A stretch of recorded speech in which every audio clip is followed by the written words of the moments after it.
ठीक है, geometric design में जैसे मैंने आपको पहले इंट्रोडक्शन दिया था थोड़ा बहुत कि geometric design is the design of visible features of the road. Visible features of the road, visible features कौन कौन से होते हैं? बहुत सारे होते हैं, चलो ठीक है। अच्छा, यहाँ पर ज्योमेट्रिक डिज़ाइन के हम डिटेल में डिस्कशन करेंगे। ज्योमेट्रिक डिज़ाइन सिर्फ विजिबल फीचर्स को डील नहीं करता। There are actually two aspects of geometric design. The geometric design is aspect of transportation engineering that deals with the two things, major two things. कौन कौन सी चीज़ों से deal करते हैं कि भाई selection of best path between two destination. कोई भी दो डेस्टिनेशन आपको गिवन है तो उनके उनके दरमियान बेस्ट पाथ कैसे सिलेक्ट करते हैं, इसकी स्टडी जिसे हम कॉरिडोर स्टडी कहते हैं। Second is to deal with the design of visible features of the road. Design of visible features of the road, ये तो हमने पहले इसकी डेफिनेशन पढ़ ली थी कि भाई geometric design is the design of visible features of the road. लेकिन visible features of the road is also the alignment, so that's why we also study about the alignment. Alignment means the selection of best path between two destinations. ठीक है, सो हम ये दोनों चीज़ें cover करेंगे। So first of all हम ये first portion cover करेंगे, that is the selection of best path between two destination. उसके बाद हम सेकंड पोर्शन कवर करेंगे, that is the visible features of the road. ये design of visible features of the road बहुत time हमारा लेगा। इसमें जो भी visible features of the road है ना, हम सारे पढ़ेंगे, जस्ट लाइक सर्कुलर का, वर्टिकल का, the cross sectional elements, ETC etc, side distances वगैरह वगैरह बहुत सारे हैं। ठीक है, सो फर्स्ट को स्टार्ट करते हैं, ए पोर्शन को, that is the selection of best path between two destination, the corridor study. तो कॉरिडोर स्टडी के बारे में थोड़ा बहुत स्टडी करते हैं। कॉरिडोर स्टडी में क्या क्या होता है? Corridor study simply is the selection of best path between to destinations. Example थोड़ा मैं आपको समझाता हूँ, उसके बाद इसको बैक स्लाइड पे आते हैं। देखें, यहाँ पर हमारे पास दो डेस्टिनेशंस हैं, ठीक है। डेस्टिनेशन, ये जो ब्लू पॉइंट है दैट इज वन डेस्टिनेशन, और ये रेड पॉइंट है that is an other destination, ठीक है। इन दोनों डेस्टिनेशन के दरमियान, दिस ओरिजिन एंड डेस्टिनेशन के दरमियान हमें रूट सेलेक्ट करना है, रोड बनाना है, ठीक है। हम अगर रोड बनाना चाह रहे हैं तो लाजमी है इन दोनों को कनेक्ट करने के लिए हमारे पास बहुत सारे ऑप्शंस होंगे, बहुत सारे रूट्स होंगे। कौन कौन से रूट्स हो सकते हैं? फॉर एग्जांपल भाई, ये फर्स्ट रूट जो ब्लू कलर में है, ये फर्स्ट रूट ये हो सकता है। सेकंड रूट ये हो सकता है रेड कलर में। थर्ड रूट ये जो ग्रीन कलर में है ये हो सकता है। फोर्थ रूट ये जो ब्लैक कलर में है ये हो सकता है, ठीक है। ये बहुत सारे पॉसिबल रूट हो सकते हैं, 4 हो सकते हैं, 5 हो सकते हैं, 6 हो सकते हैं पॉसिबल रूट्स के। भाई इस तरीके से भी हम इसको कनेक्ट कर सकते हैं, इस तरह से भी, इस तरह से भी, इस तरह से। लेकिन हमें इन पॉसिबल रूट्स में से कोई भी एक रूट सेलेक्ट करना है। We have to select only one route from these all routes. So how we will select that particular route? that will be selected by the study called the selection of best path between two destinations, that is called as the corridor study. So we will discuss what is actually the corridor study. Corridor study is the selection of best path between two destinations, just I told you in this particular slide, जैसे मैंने यहाँ पर आपको समझाया। अब पढ़ते हैं कि भाई कॉरिडोर स्टडी होता क्या है। देखें, the object of the corridor study are highway location study. Location हम प्रोवाइड करते हैं, कैसे होता है, एक बार दोबारा मैं आपको यहाँ से समझा लूँ कि स्टेप्स कैसे होते हैं। भाई टू डेस्टिनेशंस हमें प्रोवाइड किए गए हैं। टू डेस्टिनेशंस के बाद हमारे पास बहुत सारे अल्टरनेटिव्स आ जाते हैं, प्रोपोज्ड रूट्स आ जाते हैं। प्रोपोज्ड रूट्स में से हम कोई भी एक रूट सेलेक्ट करते हैं। फॉर एग्जांपल हमने रूट सेलेक्ट किया ये ब्लू वाला, ये ब्लू वाला हमने रूट सिलेक्ट किया। फिर क्या करेंगे कि इस ब्लू वाले रूट को जैसे हमने सिलेक्ट कर दिया, बाकी तो डिस्कार्ड हो गया, ये सिलेक्ट हो गया। अब हमें इस रूट पे रोड बनाना है। फिर हम क्या करते हैं, नेक्स्ट स्टेप होता है कि यहाँ से सेंट्रल लाइन इस्टेब्लिश करना, रोड का सेंट्रल लाइन इस्टेब्लिश करना। वो हम with the help of surveying करते हैं, डिफरेंट सर्वेइंग मेथड्स हैं, उससे हम सेंट्रल लाइन, रोड का सेंट्रल लाइन इस्टेब्लिश करके जाते हैं। उसके बाद हम लाजमी है सेंट्रल लाइन इस्टेब्लिश करने में हमें रिड्यूस लेवल की ज़रूरत होती है, वगैरह वगैरह बहुत सारी चीज़ें हैं, ऐसे सर्विंग से रिलेटेड बहुत सारी चीज़ें हो जाती हैं। अच्छा, सेंट्रल लाइन इस्टेब्लिश करने के बाद फिर क्रॉस सेक्शन इस्टेब्लिश करते हैं, ठीक है ना। विड्थ ऑफ रोड हम इस्टेब्लिश करते जाते हैं, हर पॉइंट पे, हर इंटरचेंज पे हम क्रॉस सेक्शन ऑफ रोड बनाते जाते हैं। वो लाजमी है सब ग्रेड को जब हम सेट करते हैं तभी हमारा ये इंटरसेक्शन ऑफ रोड से जो क्रॉस सेक्शन ऑफ रोड हैं वो सेट होता जाता है। फाइनली ऐसे कंस्ट्रक्शन ऑफ रोड हो जाती है उस पर्टिकुलर रूट पे, इस रूट पे फिर कंस्ट्रक्शन ऑफ रोड हो जाएगा। ठीक है, that is called as corridor study. So corridor study क्या है, यहाँ पर पढ़ें थोड़ा। The object of the corridor study have a location study is to establish have a centre line, base line and cross section in relation to the terminal points, जो भी हमारे पास टर्मिनल पॉइंट्स होंगी in related to the surveying and to the topography of the area through which the highway will पास। ये है corridor study. Corridor study वो चीज़ है जिसमें हम हाईवे के बेस पाथ को सिलेक्ट करते हैं, फिर उसके सेंटर लाइन को बिछाते हैं और उसके क्रॉस सेक्शंस को बिछाते हैं according to their terminal points, according to their surveying points, according to their reduce levels from which the particular highway will pass. इसे कहते हैं सिंपली द कॉरिडोर स्टडी। ठीक है, so the proposed highway route must be, जो भी हम propose root select करें इनमें से वो क्या होने चाहिए, उनके कंडीशंस क्या हैं। That is the economically justifiable हो, टेक्निकली फिजिबल हो और एनवायरमेंटली एक्सेप्टेबल हो। इकोनॉमिकली जस्टिफाइबल का मतलब क्या है कि भाई cost benefit ratio should be less than 1। Cost benefit ratio हमेशा हम बोलते हैं कि शुड बी लेस देन 1, और बेनिफिट टू कास्ट रेशियो अगर बात करें तो वो हमेशा ग्रेटर देन 1 होना चाहिए। सिंपली जो बेनिफिट होना चाहिए वो हमेशा ग्रेटर देन कास्ट होना चाहिए। बेनिफिट जो हमारे पास आए वो ग्रेटर देन कास्ट होना चाहिए, फिर रेशो उसका जैसे भी रखें आपकी मर्जी है। सो इकोनॉमिकली जस्टिफिएबल का मतलब है कास्ट बेनिफिट रेशियो जस्टिफिएबल हो। टेक्निकली फिजिबल का मतलब है कि भाई जो भी रिसोर्सेज हैं, टाइम है, प्रॉफिट लॉस है, वो सारे टेक्निकली फिजिबल हों। फिजिबल का अपने वर्ड का मतलब आपने पढ़ा होगा जब फिजिबिलिटी स्टडी अगर आपने पढ़ी होगी प्रोजेक्ट मैनेजमेंट में, तो फिजिबल का मतलब होता है that particular thing which can be done, वो चीज़ जो किया जा सके, वो चीज़ जो आसान हो, वो चीज़ जो पॉसिबल हो, उसको हम फिजिबल करते हैं, फिजिबल कहते हैं। कि भाई जो आप प्रपोज्ड रूट सेलेक्ट कर रहे हो वो ऐसे तो नहीं है कि हम उसको अचीव ही ना कर सकते हैं, अचीवेबल ही ना हो, फिजिबल ही ना हो। उस लिहाज के से भी हम देखते हैं कि the propose road should be technically feasible, achievable होना चाहिए। जो रूट है वो कंस्ट्रक्टेबल हो, कंस्ट्रक्ट करना कर सकें उसके ऊपर, ऐसा ना टेक्निकली बहुत सारी ऐसे हिडरन्स नहीं आनी चाहिए उसमें। Resources, in terms of resources time and profit loss. In terms of resources, तो रिसोर्सेज में अगर आप लोगों ने प्रोजेक्ट मैनेजमेंट में पढ़ा होगा, नहीं पढ़ा होगा तो आप कंस्ट्रक्शन मैनेजमेंट में पढ़ोगे। रिसोर्सेज के 4 मेजर टाइप्स होते हैं, जैसे हम 4M बोलते हैं, 4M's ऑफ रिसोर्सेज। 4M's में आते हैं main, material, machinery and money. Main, material, machinery and money, 4M's of resources. So 5M भी होते हैं, 7M भी होते हैं। आजकल 5M और 7M को भी डिफाइन किया जा रहा है, लेकिन मेजर जो एम्स है ना वो एम जैसे कहते हैं ना, M for modification, M for midway, ये एम की बात कर रहा हूँ, AIM की बात नहीं कर रहा। 4M of resources are the men, material, machinery and the money. ये सारी जस्टिफिएबल हो, फिजिबल हो।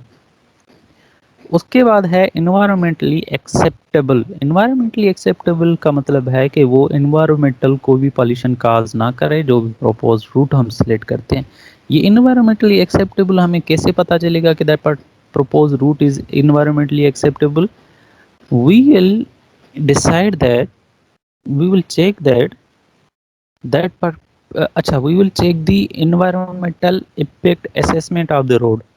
हम क्या करेंगे, उस पर्टिकुलर रूट का एनवायरमेंटल इम्पैक्ट असेसमेंट करेंगे। EIA जो आपने एनवायरमेंटल इंजीनियरिंग 1 में पढ़ा होगा या एनवायरमेंटल इंजीनियरिंग 2 में जाके पढ़ोगे, मेरे ख्याल में 2 में पढ़ते हैं एनवायरमेंटल इम्पैक्ट असेसमेंट, EIA। सो उसका काम ही यही होता है कि जो भी प्रोपोज रूट आप सिलेक्ट करते हो वो एनवायरमेंटल टीम आती है और उसको जस्टिफाई करती है, उसको देखती है कि ये पर्टिकुलर रोड कोई एनवायरमेंटल इश्यूज तो काज नहीं करेगी। तो फिर आपको अगर इश्यूज काज नहीं करेगी तो आपको फिर वो लाइसेंस जारी करती है कि भाई this particular route is okay on the behalf of environmental issues or on the behalf of environmental impact assessment. So the proposed route should be economically justifiable, technically feasible and environmentally acceptable. ठीक है, फिर just economical होना चाहिए, feasible होना चाहिए और environmentally okay होना चाहिए द प्रपोज रूट। ये मैंने आपको पहले डिसाइड बता दिया है। Okay, there are an infinite number of ways to get from point A to B. ये सेम चीज़ है जो मैंने यहाँ पर इस पर्टिकुलर स्लाइड में बताया। ये पॉइंट ए है, ये पॉइंट बी है। ए पॉइंट और बी पॉइंट तक जाने के लिए there are so many proposed route or proposed alternatives. Selecting the best path between two points will be called as highway location or the corridor study. ठीक है। अच्छा, the visible features of the road are actually the straight sections, transition curves, circular curves, vertical curves, cross sections, etc. ये सारे straight visible features of road होते हैं। बहुत सारे दूसरे visible features of the road हैं, वो हम डिस्कस करेंगे डिटेल में जब हम पढ़ेंगे इसका पोर्शन पढ़ेंगे, सेक्शन बी पढ़ेंगे, that is the design of visible features of the road. अच्छा, स्ट्रेट सेक्शन आपको पता है। ट्रांजिशन कर्व के बारे में अगर अभी मैं बताऊंगा तो ट्रांजिशन कर्व भी तकरीबन आपको पता होगा या नहीं होगा, चलो ठीक है, बाद में मैं आपको बताऊंगा। इस पर एक पूरा लेक्चर है, लेकिन ये मैं आपको बता देता हूँ। Transition curves are provided in between the straight section and the circular curve. जब स्ट्रेट सेक्शन और सर्कुलर कर्व को हमें मिलाना होता है तो हम ट्रांजिशन कर्व देते हैं। Transition curve is the joining curve between the straight section and the circular curve.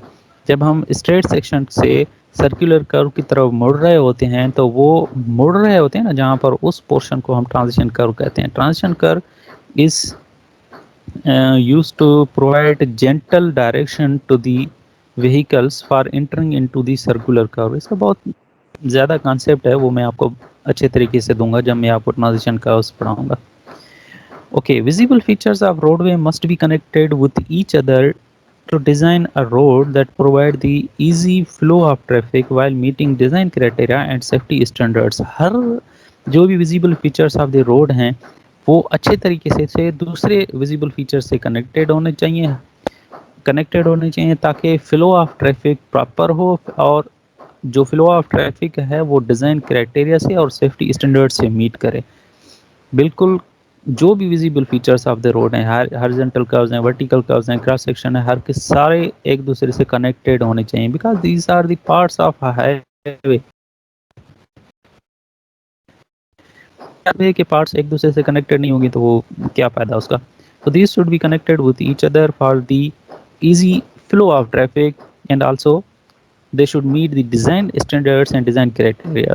So now we are going towards the factors considered in the selection of the best route। कौन कौन से factors होते हैं जो हम consider करते हैं for the selection of the best route? कौन से हैं? First is the topography of area. Topography का मतलब क्या होता है कि भाई अच्छा, टोपोग्राफी कैसे इफेक्ट करती है? डिफरेंट टोपोग्राफीज होते हैं किसी भी रूट में। फॉर एग्जांपल वो जो 4 रूट मैंने आपको बताया है उसको अपने थोड़ा माइंड में रख लें। इस फिगर को अपने माइंड में रख लें काइंडली। ये जो फिगर है ना, इसको अपने माइंड में रख लें। ये ए पॉइंट है, ये बी पॉइंट है, इसके दरमियान हमें 4 प्रोपोज रूट हैं। इसको हम अपने माइंड में रख लें फिगर को, ताकि मैं दूसरे जो कॉरिडोर स्टडी है ये मैं आपको इजीली समझा सकूं। ठीक है, factors considered in the selection of best route. वो जो 4 रूट हैं उनमें से बेस्ट रूट कौन सा है उसको कंसिडर करने के लिए हमारे पास कौन कौन से फैक्टर्स हो सकते हैं। First is the topography of the area. Topography means the surface of the area which you will I think take with the help of drones or anything else, with the help of helicopter वगैरह। Helicopter से या drone से आप जो top उसके surface की photos वगैरह लेते हो, that is actually the topography. Surface of any land that will be called as topography. So वो टोपोग्राफी आपके स्ट्रेट भी हो सकती है, आपके हिली टोपोग्राफी भी हो सकती है, डिफरेंट टाइप्स ऑफ टोपोग्राफीज होती हैं। सो रूट को सिलेक्ट करने के लिए टोपोग्राफी भी अहमियत रखती है कि भाई जिस रूट में हिली चीज़ें ज़्यादा होंगी और स्ट्रेट चीज़ें कम होंगी तो उसको हम लाजमी नहीं कंसिडर करेंगे। जिसमें स्ट्रेट रोड ज़्यादा बनेगा उसको हम कंसिडर करेंगे। जिसमें कटिंग ज़्यादा होगी उसको भी हम ज़्यादा नहीं छेड़ेंगे, उसको भी हम सिलेक्ट नहीं करेंगे। जिसमें फिलिंग ज़्यादा होगी उसको भी हम नहीं देखेंगे, और जिसमें कटिंग और फिलिंग बराबर हो उसको हम कंसीडर कर सकते हैं। कहते हैं कि best road is that in which cutting and filling is equal, कि भाई जो हम पर जहाँ पर हम कटिंग करें वही मटेरियल हम जाके फिलिंग में इस्तेमाल करें, तो वो पर्टिकुलर रोड वो हमारे लिए बेस्ट हो जाता है। ठीक है, cutting and filling should be equal. Cutting means road का जहाँ पर आप बना रहे हो वहाँ पर अगर बीच में कोई हिल आ गया तो उसको आप कट करके लेवल कर देते हो, और जहाँ पर खड्डा कहीं पर आ गया तो उसको जहाँ से कट किया है किसी भी हिल से, वहाँ से मिट्टी बहुत सारी निकली होगी तो वो मिट्टी उस पर्टिकुलर खड्डे में आप लगा दोगे, तो ऐसे समझो कटिंग और फिलिंग दोनों बराबर हो जाती है। खैर यहाँ पर मैं आपको बोर्ड पे समझाता, पर चलो ठीक है, काम चलाते हैं। सोशल कैरेक्टरिस्टिक्स, सोशल कैरेक्टरिस्टिक्स कौन कौन से हो सकते हैं? Land use patterns etc etc social characteristics हैं कि भाई वहाँ पर जो लैंड्स हैं वो किस कैसे यूज़ हो रहे हैं, कौन से पैटर्न से यूज़ हो रहे हैं, एग्रीकल्चर लैंड हैं या इंडस्ट्रियल लैंड्स हैं या बैरन लैंड्स हैं, बंजर ज़मीनें हैं, कैसे कैसे लैंड्स हैं, तो वो भी इम्पेक्ट करती हैं। Terrain and soil conditions, terrain means the terrain and topography are actually the similar thing. Terrain आपका लेवल टेरेन हो सकता है, आपका माउंटेनियस टेरेन हो सकता है। लेवल टेरेन में बिल्कुल लेवल रोड बन सकता है, माउंटेनियस टेरेन में फिर अंडुलेशंस होती हैं जैसे माउंटेन्स वगैरह होती हैं। So terrain also affects the selection of best path and also the soil conditions. Soil conditions means कौन से के सॉइल कैरेक्टरिस्टिक्स कैसे हैं। सॉइल कैरेक्टरिस्टिक्स में क्लेई सॉइल है या सैंडी सॉइल है या रॉकी एरिया है या रॉकी सॉइल है, फिर उसकी बेरिंग कैपेसिटी क्या है, उसके सीबीआर क्या है, ये सारी सॉइल कंडीशंस इफेक्ट करती हैं। ठीक है, बेस्ट सॉइल कंडीशन होगी उस पर हम उस पर्टिकुलर रूट को हम सिलेक्ट करेंगे। The directness of the road, कि डायरेक्टनेस ऐसी होनी चाहिए कि बिल्कुल मिनिमम डिस्टेंस बने, रूट का मिनिमम डिस्टेंस हो। इस पॉइंट से ये देखें ना, एक एग्जांपल दिया हुआ यहाँ पर, ठीक है, यहाँ पर पॉसिबल रूट्स कितने बन सकते हैं? बहुत सारे पॉसिबल रूट्स बन सकते हैं। ये जो पॉइंट्स गिवन है इनको जैसे भी कनेक्ट करते जाओ आप रूट बना सकते हो। एक रूट यहाँ से बन सकता है, ये जो ऑलरेडी गिवन रूट है वो ये है कि बिल्कुल सेंट्रल लाइन से आके यहाँ पर हमें पहुँचना है, तो ये एक पॉसिबल रूट हो गया। दूसरा पॉसिबल रूट क्या हो सकता है? बहुत सारे हो सकते हैं भाई, ऊपर वाले लाइन को लेते जाएं, फिर यहाँ पर कॉर्नर से नीचे आ जाएं और यहाँ पर पहुँचें। तीसरा यहाँ से हो सकता है इधर से आए इधर से आए। चौथा यहाँ से हो सकता है थोड़ा इधर कंप्लीट करके और ये फाइनल इस जगह पर आ जाए। सो डायरेक्टनेस ऑफ रूट, आपके पास बहुत सारे पॉसिबल रूट होंगे लेकिन डायरेक्टनेस ऑफ रूट ऐसा होना चाहिए that should be straight, that should cover the minimum distance between the origin and destination, वो हम सिलेक्ट करेंगे। Serviceability of route to industrial and population areas, अगर देखें तो ये कि भाई वो particular road should give connection to the industrial and population areas. जो भी इंडस्ट्रीज बनी हुई हैं और जो भी पॉपुलेटेड एरियाज हैं, सिटीज़ हैं, उनको लाजमी वो पर्टिकुलर रूट कनेक्ट करे। ऐसे नहीं है कि रूट आपने इस तरीके से सिलेक्ट किया कि बीच में एक सिटी आ रहा है, वो उस सिटी को कनेक्ट ही नहीं कर रहा और उसके चारों तरफ से या उसके साइड से घूम कर वो रूट चला गया। ऐसे नहीं होना चाहिए। सो देखें ना, जब भी आप देखोगे कि जो भी रोड्स हैं हमारे पास, सारे रोड्स कहीं ना कहीं किसी तरीके से रोड के बीच से गुजरते हैं या बिल्कुल रोड को कनेक्ट करके गुजरते हैं सारे रोड्स। तो इस तरीके से होना चाहिए that should provide serviceability of route to the industrial and population areas, जो भी हैं कनेक्शन लाजमी प्रोवाइड करे। Crossing of other transport facilities, we also take into account the crossing of other road facilities, कि भाई वो पर्टिकुलर रूट कौन से रोड को कनेक्ट करेगा, कौन से रेल रोड को कनेक्ट करेगा, कौन से रिवर्स को कनेक्ट करेगा या इंटरसेक्ट करेगा। ये सारी इंटरसेक्शन चीज़ें हम देखते हैं। Intersect other roads at right angle, ये देखेंगे कि कौन कौन से रोड्स को या कौन कौन से फैसिलिटीज़ को, ट्रांसपोर्टेशन फैसिलिटीज़ को वो राइट एंगल पे क्रॉस कर रहा है या दूसरे एंगल्स पे क्रॉस कर रहा है। ये सारी चीज़ें हम देखते हैं, क्योंकि हमें अगर बीच में लाजमी एक और चीज़ है कि जब किसी भी रिवर को या किसी भी रिवर कह लें या कैनाल कह लें, रिवर और कैनाल दोनों से कंसिडर करते हैं। रिवर या कैनाल के से हमें अगर क्रॉस कराना पड़ता है किसी भी रोड को, तो हम कोशिश करते हैं उस पर्टिकुलर पोर्शन से उस रोड को कनेक्ट करें या क्रॉस कराएं, वहाँ पर ब्रिज बनाएं जहाँ पर विड्थ ऑफ कैनाल या विड्थ ऑफ रिवर जो है वो सबसे कम हो।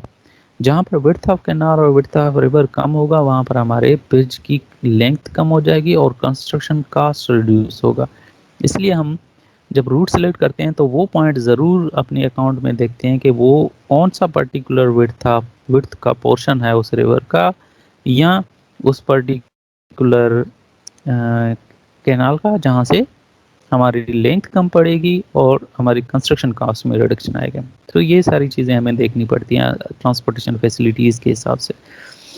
इन्वायरमेंटली हिसाब से हम कौन सी चीज़ें देखते हैं भाई, एनिमल हैबिटेट कि वो उस कौन से रूट पे सबसे ज़्यादा एनिमल्स होंगे। सिंध में तो नहीं है, दूसरे एरियाज जैसे आपके जंगली इलाके हो जाते हैं तो उन साइड पे ये चीज़ें देखनी पड़ती हैं, एनिमल हैबिटेट को देखना पड़ता है। Location of recreational historic and archaeological site, ये देखना पड़ता है कि भाई जो रूट हम सेलेक्ट कर रहे हैं उसमें कोई रिक्रिएशनल या हिस्टोरिक या आर्कियोलॉजिकल साइट्स तो नहीं आ रही। ऐसा तो नहीं है कि उनको हमें डिमोलिश करना पड़ेगा प्रोपोज रूट अगर कंस्ट्रक्ट कर रहे हैं तो ये सारी चीज़ें भी देखनी पड़ती हैं। नहीं तो अगर ऐसी बात है तो फिर हम उसको क्रॉस कर देते हैं या उसके साइड से हम रूट बना देते हैं किसी भी तरीके से। लेकिन इन चीज़ों को भी देखना पड़ता है कि रिक्रिएशनल, हिस्टोरिक या आर्कियोलॉजिकल साइट्स कहाँ पर हैं। Then noise, air and water pollution. Noise, air and water pollution तो काज नहीं कर रही, ये सारी चीज़ें इन्वायरमेंटल इम्पैक्ट असेसमेंट में आ जाती हैं। इन्वायरमेंटल हिसाब से वो इन्वायरमेंटल इम्पैक्ट असेसमेंट वाले देखते हैं कि that propose route will cause noise, air and water pollution और नॉट। ये खुद ही देख लेते हैं इन्वायरमेंटल इम्पैक्ट असेसमेंट वाले। Then there is the economic point of view factors. Economical factors वो कौन से हैं? The construction, the cost of construction, कि भाई कंस्ट्रक्शन अगर हम चारों रूट्स की करें तो उसमें कौन से रूट की हमें कंस्ट्रक्शन कॉस्ट मिनिमम पड़ेगी। जो चार रूट्स हैं, चार पॉसिबल रूट्स हैं, उनमें कंस्ट्रक्शन कॉस्ट किसकी मिनिमम पड़ेंगी वो देखेंगे इकोनॉमिकल हिसाब से। देन मेंटेनेंस कॉस्ट देखेंगे कि भाई कौन से, अगर कंस्ट्रक्शन कर लें तो कौन से रोड पे फेल्यूर्स कम आएंगे, कौन से रोड पे रटिंग कम आएगी, कौन से रोड पे फटीग कम आएगी, ईटीसी। ठीक है, तो ये टाइप्स ऑफ फेल्यूर्स हमें पहले से ही पता चल जाते हैं depending upon the soil conditions. जो सॉइल है ना, जो अंडरग्रेड सॉइल होता है, नीचे सॉइल जो होता है उसके हिसाब से अगर सॉइल वीक होगा तो फिर उसके ऊपर हम सब ग्रेड बचाते हैं, सब ग्रेड के ऊपर फिर सब बेस, फिर बेस कोर्स, फिर वियरिंग कोर्स लाजमी है। जो व्हीकल का लोड आता है ना, वो व्हीकल का लोड सबसे पहले आता है वियरिंग कोर्स पे, सरफेस कोर्स पे, फिर सरफेस को बेस कोर्स पे, बेस कोर्स ट्रांसफर करता है सब बेस पे, सब बेस ट्रांसफर करता है सब ग्रेड सॉइल पे, और सब ग्रेड सॉइल ट्रांसफर करता है अंडरलाइन सॉइल पे। तो सब grade is actually the foundation of the payment structure. जो पेमेंट्स होते हैं उनका सब ग्रेड फाउंडेशन हो जाता है। फाउंडेशन का काम क्या होता है? फाउंडेशन, आपने अगर स्ट्रक्चर की बात करें तो फाउंडेशन का काम क्या होता है? Transfer of load to the underline soil. तो सब ग्रेड हमारे पेमेंट के लिए वो सॉइल इसका काम करता है, दी फाउंडेशन का काम करता है। ठीक है, तो सब ग्रेड आप देखें ना, थोड़ा कॉन्सेप्ट इस चीज़ का उठाएं, स्ट्रक्चर का उठाएं कि अंडरलाइन सॉइल जो होता है, मिट्टी जितनी कमज़ोर होती है उतना ही हमें जो फाउंडेशन है उसको स्ट्रांग बनाना पड़ता है। ठीक है, बिल्कुल मिट्टी कमज़ोर है तो फिर हम पाइल फाउंडेशन तक भी चले जाते हैं। तो इसी तरीके से रोड में भी अगर नीचे वाला सॉइल कमज़ोर होता है, वीक होता है, तो हमें फिर सबग्रेड को स्ट्रांग बनाना पड़ता है। सबग्रेड की मिट्टी जो है वो बारो करनी पड़ती है। फिर जो लैंड सबग्रेड है या जिससे सबग्रेड मिट्टी बचाते हैं वो सबग्रेड हमें बनाना पड़ता है। ठीक है, तो मेंटेनेंस कास्ट इस हिसाब से हम देख लेते हैं कि भाई अंडरलाइन सॉइल कैसा है, उसके हिसाब से हमें पता चल जाता है कि भाई कौन कौन से फेल्यूर्स आने हैं उसके ऊपर। खैर, ये जो कंडीशन ऑफ रोड है, या ट्रांसपोर्टेशन ऑफ लोड मैकेनिज्म है, या लेयर्स ऑफ रोड्स हैं, ये मैं आपको पेमेंट नहीं पढ़ाऊंगा, पेमेंट डिज़ाइन में पढ़ाऊंगा। Okay, road user costs and road user benefits की बात करें अगर, तो road user cost and road user benefits में देखेंगे कि कौन सा रूट जो रोड यूज़र्स हैं, हम हैं ना रोड यूज़र्स जो रोड पे ट्रेवल करते हैं, उनको कौन से रूट पे ट्रेवल करने पे ज़्यादा कास्ट लगेगा। Cost means in terms of fuels, किस रूट पे फ्यूल ज़्यादा लगेगा और किस रूट पे टाइम ज़्यादा लगेगा। ये सारी चीज़ें हम देखते हैं कि कौन से रूट पे कॉस्ट ज़्यादा लगेगा, कौन से रूट पे आपको ट्रेवल टाइम ज़्यादा लगेगा। तो उस रूट को हम सिलेक्ट नहीं करते हैं, वो रूट सिलेक्ट करते हैं जिसमें मिनिमम पाथ कवर हो और ट्रेवल टाइम कम लगे और फ्यूल एफिशिएंसी कम लगे।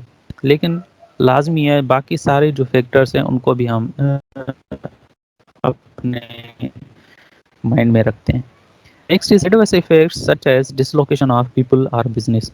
वो रूट्स नहीं सेलेक्ट करने जिसमें ऐसा हो कि पूरी की पूरी जो बिल्डिंग्स हैं वो गिरानी पड़ जाएं, या पूरी मार्केट है वो गिरानी पड़ जाए, जहाँ वो मार्केट जहाँ पर बहुत सारे लोग और बहुत सारे बिजनेसेस ऑलरेडी इस्टेब्लिश हैं। ऐसे नहीं करना है, एडवर्स इफेक्ट्स नहीं हो उस पर्टिकुलर रूट के सिलेक्शन से। So these are the some of the economical factors that we take into account while selection of best path between two destinations. Okay, एक एग्जांपल है यहाँ पर, इसको कवर करते हैं फिर लेक्चर को एंड करते हैं। भाई ये पर्टिकुलर एग्जांपल देखें, ये पर्टिकुलर एग्जांपल है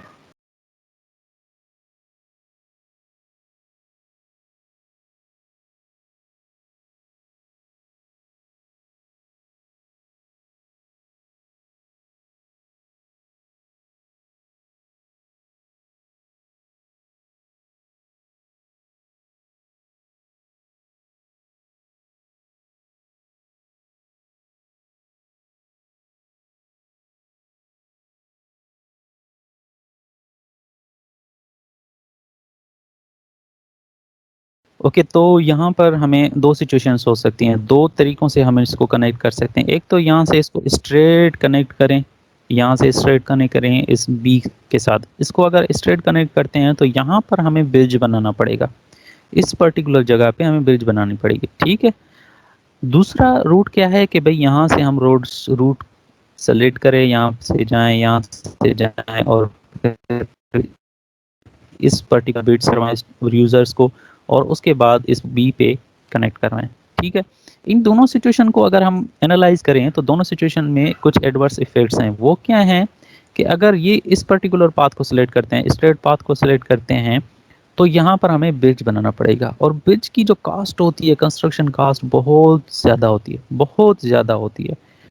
दूसरी डायरेक्शन में अगर देखें, इस पर्टिकुलर रूट को देखें, तो इस पर्टिकुलर रूट, ये रूट बहुत लंबा पड़ रहा है, बहुत लंबा पड़ रहा है, और यहाँ पर यूज़र की कास्ट जो है ना वो बहुत इम्प्रूव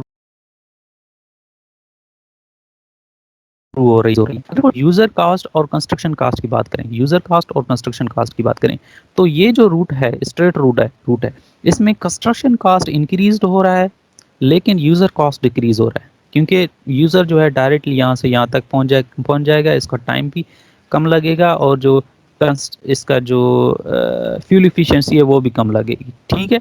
लेकिन अगर दूसरे की बात करें, ये जो डॉटेड लाइन्स हैं इसकी बात करें, तो इसमें यूज़र कास्ट ज़्यादा लग रहा है लेकिन कंस्ट्रक्शन कास्ट बिल्कुल कम लगेगा, क्योंकि इसमें कोई भी ब्रिज हमें नहीं बनानी, ऑलरेडी यहाँ पर एक ब्रिज बनी हुई है, कोई भी ब्रिज नहीं बना रही, सिंपली हमें रूट कलेक्ट कंस्ट्रक्शन करना है, एक लेवल्ड रूट कंस्ट्रक्शन करनी है।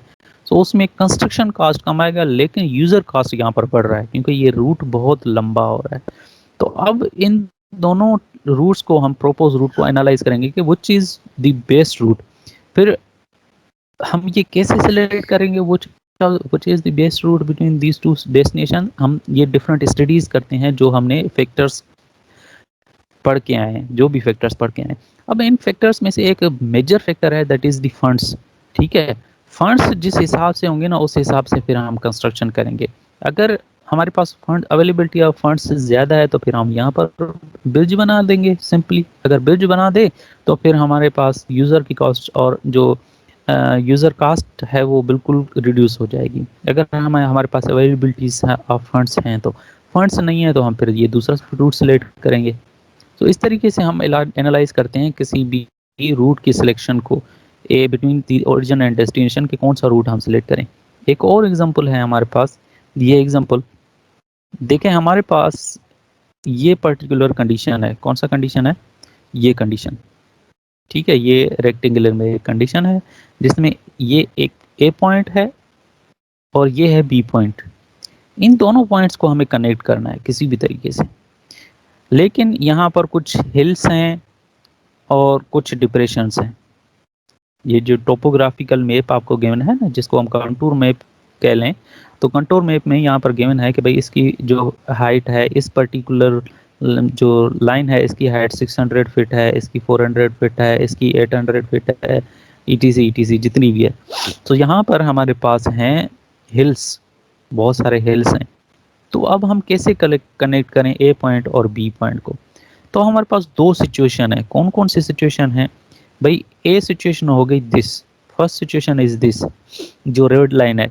रेड लाइन में अगर इस सिचुएशन की को फॉलो कर रहे हैं तो बिल्कुल स्मूथ रोड बन रहा है, जिसमें ना कटिंग हो रही है ना फिलिंग हो रही है, स्मूथ रोड बन रहा है। जहाँ पर लेवल्ड ग्राउंड है वहां से हम उस टोपोग्राफी को देखते हुए हम रोड बना रहे हैं, ठीक है। पहला ये कंडीशन हो गया। अगर इस कंडीशन को alternative one, ALT1 means alternative one, अगर इस चीज को देखते हैं, अल्टरनेटिव वन को देखते हैं, तो इसको एनालाइज करें कि यूजर कास्ट और हाईवे कास्ट के हिसाब से हमें ये पर्टिकुलर रोड कैसे पड़ेगा। यूजर कास्ट और हाईवे कास्ट के हिसाब से ये रोड हमें कैसे पड़ेगा, ये रूट कैसे पड़ेगा। अब यहाँ पर ग्राफ देखें, एक ग्राफ है downward graph, that is the user cost graph या यूजर कास्ट लाइन, और नीचे वाली लाइन है दी हाईवे कॉस्ट लाइन। ये हाईवे कॉस्ट की लाइन है, ये यूज़र कॉस्ट की लाइन है, ठीक है।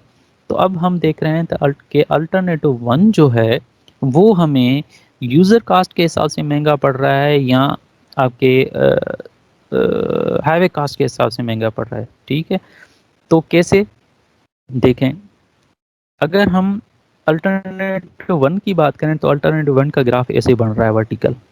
अगर इसकी बात करें तो यहाँ पर देखें यूज़र कॉस्ट ज़्यादा लग रही है, क्योंकि user cost is on the high side, and जो हाईवे कास्ट है वो बिल्कुल कम रही है, highway cost is on the low side.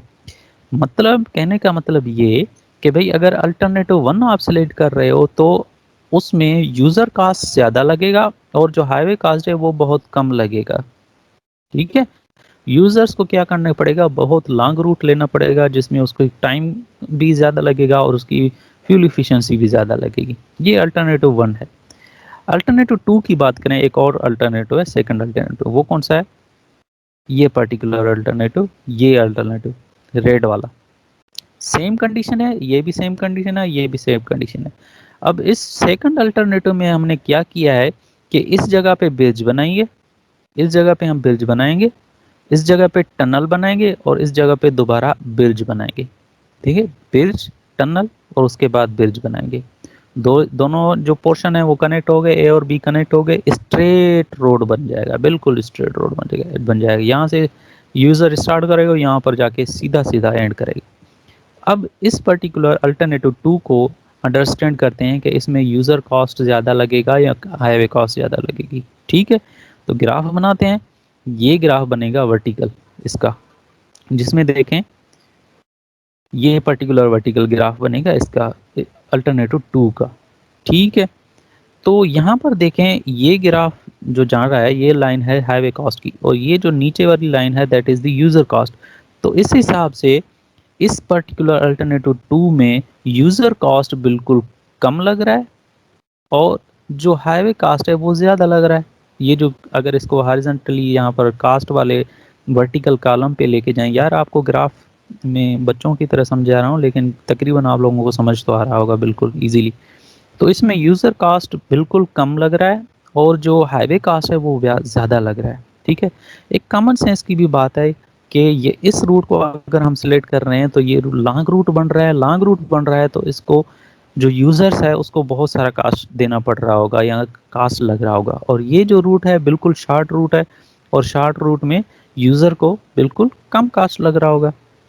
तो इन दोनों को हमें एनालाइज करना है कि which one of the alternative is best, either alternative 1 is best और alternative 2 is best। वो हम कैसे सिलेक्ट करते हैं, ये डिफरेंट टाइप्स ऑफ फैक्टर्स जो हमने पढ़े हैं ना, वो सारे फैक्टर्स कंसीडर करते हैं, सारे फैक्टर्स को एनालाइज करते हैं और इन द एंड हमें पता चलता है कि which route is the best. Simply अगर हम बोलें कि भाई अकॉर्डिंग टू फंड्स की बात करें, तो फंड्स हमारे पास अगर अवेलेबिलिटी ऑफ फंड्स ज़्यादा हैं तो हम बोलेंगे कि भाई simply alternative two is the best. अगर अवेलेबिलिटी ऑफ फंड्स बिल्कुल कम है हमारे पास, कि हम ब्रिज भी नहीं, ब्रिज कंस्ट्रक्शन करने के लिए पैसे नहीं है हमारे पास, टनल के लिए पैसे नहीं है, ब्रिज सेकंड ब्रिज कंस्ट्रक्ट करने के लिए हमारे पास पैसे नहीं है, तो फिर हम करेंगे अल्टरनेटिव वन सेलेक्ट करेंगे। अगर हमारे पास कंस्ट्रक्शन कि जो फंड है वो हमारे पास कम है, क्योंकि यहाँ पर देखें ब्रिज कंस्ट्रक्ट करने में बहुत पैसा लगता है, टनल में तो और ज़्यादा पैसा लगता है, और जो ब्रिज सेकंड ब्रिज दे रहे हैं यहाँ पर, तो उसके लिए भी बहुत सारा लगेगा, फंड्स लगेंगे। सो इस तरीके से हम अल्टरनेटिव्स जो भी हैं उसको एनालाइज करते हैं। ठीक है भाई, okay, the engineering service for highway location we will study इंशाल्लाह tomorrow. So that is the end of lecture. अगर किसी को कोई भी क्वेश्चन है तो वो पूछ सकता है, या आप व्हाट्सएप में मुझसे पूछ सकते हो। Let me stop the recording first and